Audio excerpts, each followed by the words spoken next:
Hi గారు, welcome to our channel. ప్రస్తుతం మనతో పాటు దాము బాలాజీ గారు సీనియర్ జర్నలిస్ట్ ఉన్నారు. వారితో ఒకసారి మాట్లాడదాం. సార్ నమస్కారం సార్. నమస్తే.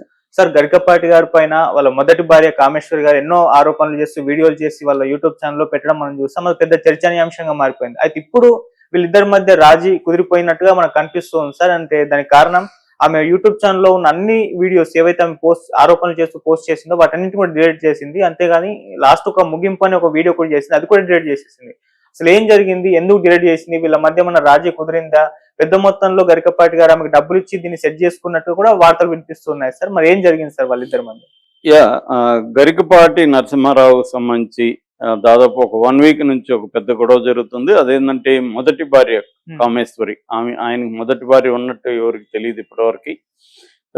ఆయనకి మొదటి భార్య ఉందని, ఎందుకంటే వాళ్ళిద్దరూ ఇంటర్వ్యూలు కూడా చూసాం. ఇప్పుడున్న భార్య శారద ఆయన ఇంటర్వ్యూలు అంతా కూడా ఈ మధ్య మళ్ళీ బయటకు వచ్చాయి.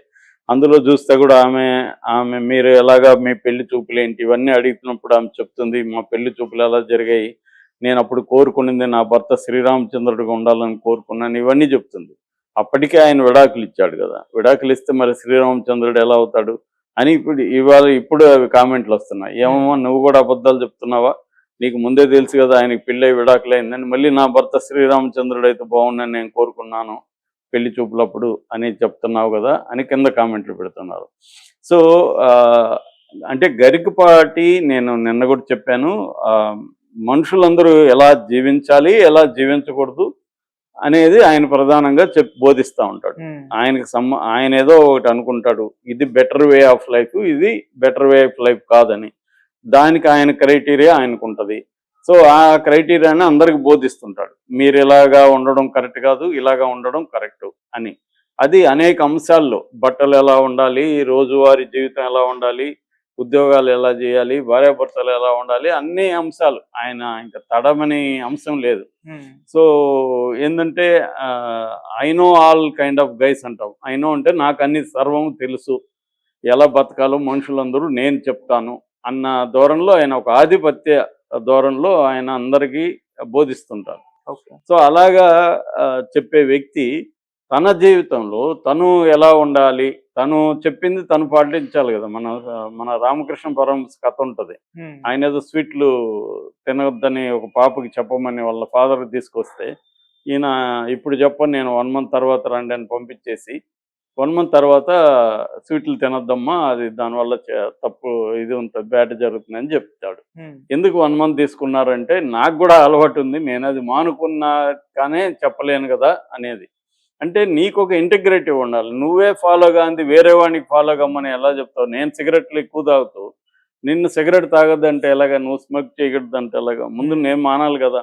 అలాగా ఈయన జీవితంలో అనేక చీకటి కోణాలు ఉంటే, ఈయనే మొదటి భార్యని హింసించి ఆమెను ఇబ్బందులు పెట్టి ఆమె చేత ఇల్లు రాయించుకొని ఖాళీ వైట్ పేపర్ల మీద సంతకాలు చేసుకొని ఆమెను అనుమానించి ఆమెను వేధించి పంపించేసి, అంతకుముందు చెప్పాలంటే ఆయన కజిన్ భార్యని మాయ మాటలు చెప్పి ఆమెను లొంగ తీసుకొని కజిన్కి ద్రోహం చేసి, అంటే కజిన్కి అన్నకి ద్రోహం చేసి అన్న భార్యని లేపుకొచ్చి ఇవన్నీ చేసి మళ్ళీ ఆమెతో కాపురం సరిగా చేయకుండా తరిమేశాడు అన్న ఆరోపణలు కదా ఇప్పుడు వచ్చాయి.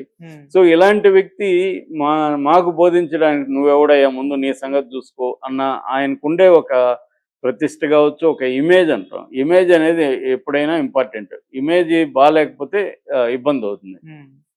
సో ఇది జరిగింది. దాంతో ఈమె వల్ల ఇదంతా జరిగింది. ఈమె సైలెంట్గా ఉంటే మనకి అందరికి తెలిసేది కాదు, మొదటి భార్య ఉందా, ఇవన్నీ జరిగాయని మనకు తెలిసేది కాదు. గరికపాటికి ఒక ఇమేజ్ ఏర్పడింది. అదేమీ ఒక రోజులో రాలేదు.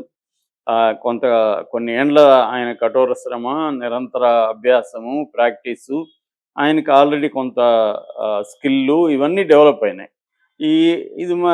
ఇది తప్పేం కాదు. దీనివల్ల ఆయన ఏవో చెప్తున్నాడు, నమ్మేవాళ్ళు నమ్ముతున్నారు, ఉపయోగపడే వాళ్ళకి ఉపయోగపడుతుంది, అదంతా మంచిగానే ఉంది. కానీ ఆయన ఇమేజ్ని ఇప్పుడు కంప్లీట్గా ఈమె ధ్వంసం చేసేసింది ఒక్కసారిగా. సో దాంతో ఇప్పుడు ఆయన కూడా నాకు తెలిసి ఏంటంటే ఒక రకమైన షాక్కి గురి ఉంటాడు. ఆయన ఊహించలేదు. షాక్కి గురి కాకపోతే ఆయన ఇన్ని మాట్లాడేవాడు, ప్రతి ఒక్కడికి నీతులు చెప్పేవాడు. ఆయన ఎందుకు ఓపెన్ అప్ అయ్యి ఇది కరెక్టా కాదా చెప్పలేదంటేనా అర్థం ఏంటి? ఇందులో నిజం ఉందనే కదా అనేది చాలా మంది అనుకుంటున్నారు.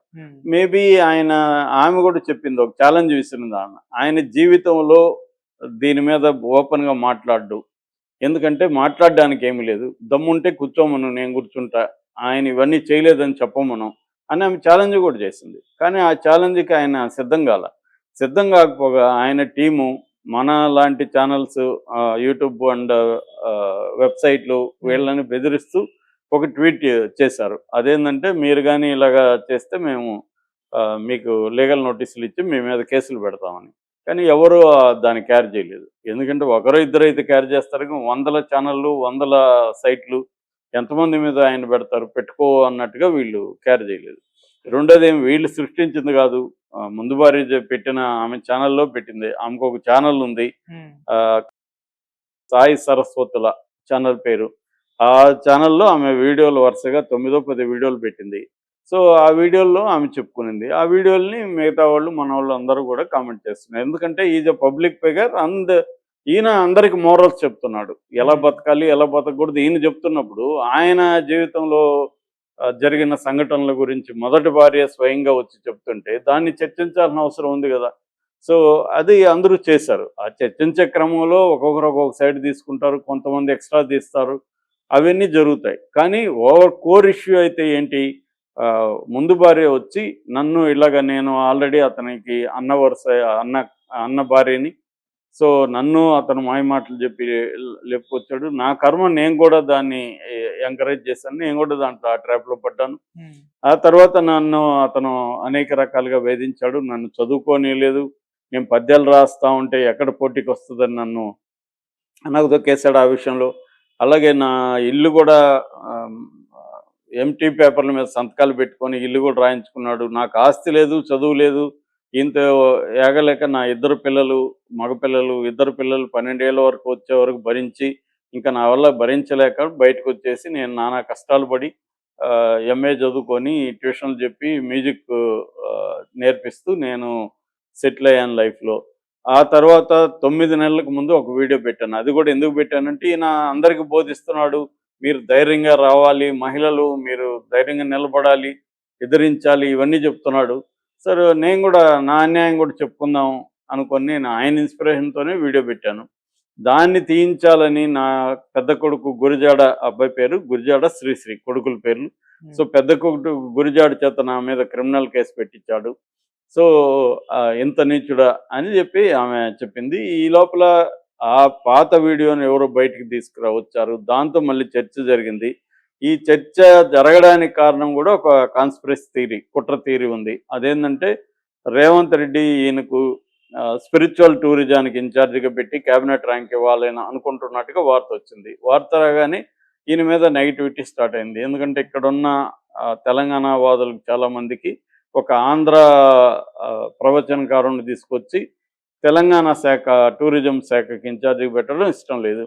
దానివల్ల ఈయన మీద నెగిటివిటీ స్టార్ట్ చేయడానికి ఈమె వీడియో ఉపయోగించుకున్నారు. ఈ లోపల ఈయన భక్తులు కొంతమంది వచ్చి ఆమె మీద, కామేశ్వరికి కామం ఎక్కువ, ఆమెకు 3వ భర్త కూడా ఉన్నాడు, ఆమె డబ్బులు డిమాండ్ చేస్తుంది, ఇలాగా వీళ్ళు పెట్టేసరికి ఆమె వరుసగా మళ్ళీ సమాధానాలు చెప్తూ వీడియోలు పెట్టడం మొదలుపెట్టింది. అయితే ఈ కాంటెక్స్ట్లో సడన్గా ఆమె ఇప్పుడు మొత్తం డిలీట్ చేసేసింది. ఆమె దాంట్లో ఒక 5 వీడియోలు మాత్రమే ఉన్నాయి, పాతవి, 8-9 నెలలకు ముందువి ఉన్నాయి తప్ప లేటెస్ట్ వీడియోలు ఏవీ లేవు. అసలు ఈయన మీద మాట్లాడిన ఒక వీడియో కూడా ఆమె ఛానల్లో లేదు. ఆమె ఏదో టీచింగ్ అవి మాత్రమే ఉన్నాయి, ఆ మ్యూజిక్ అవంతా. సో క్లియర్గా ఇప్పుడు చెప్తున్న మాట ఏంటంటే, వీళ్ళిద్దరు రాజీకి పోయారు, ఆమె దగ్గరికి పిల్లల్ని పంపించడం లేకపోతే ఏదో చేశాడు మొత్తానికి అనేది ఒక టాక్. రెండోది, ఆమెకి డబ్బులు ఇచ్చి ఈయన సైలెంట్ చేశాడు, నీకు ఇంత డబ్బులు ఇస్తాను, నువ్వు నా మీద మాట్లాడద్దు, అయిపోయింది అనేసి. సో ఎందుకంటే విడిపోయి కూడా వాళ్ళు 15 years అయింది.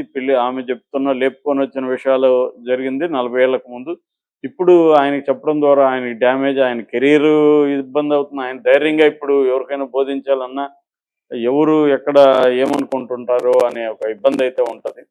సో రెండోది, రేవంత్ రెడ్డి కూడా ధైర్యం చేసి ఇప్పుడు పెడతాడా ఆయన లేదా అనేది కూడా ఒక ఇంపార్టెంట్. ఎందుకంటే పెడితే ఖచ్చితంగా ఇవన్నీ మళ్ళీ వెనక్కి తీసి వ్యతిరేకించే అవకాశం ఆల్రెడీ బీఆర్ఎస్ రెడీగా ఉంది ఇట్లాంటి విషయాల్లో. సో బీజేపీ కూడా ఇప్పుడు వ్యతిరేకించే అవకాశం ఉంది. ఎందుకంటే ఈయన మొత్తం హిందూ మతాన్ని ఉద్ధరిస్తానని ఆ యాంగిల్లో కూడా లేడు ఈయన. కొంతవరకు మోడీని పొగుడుతాడు. ఆయనకి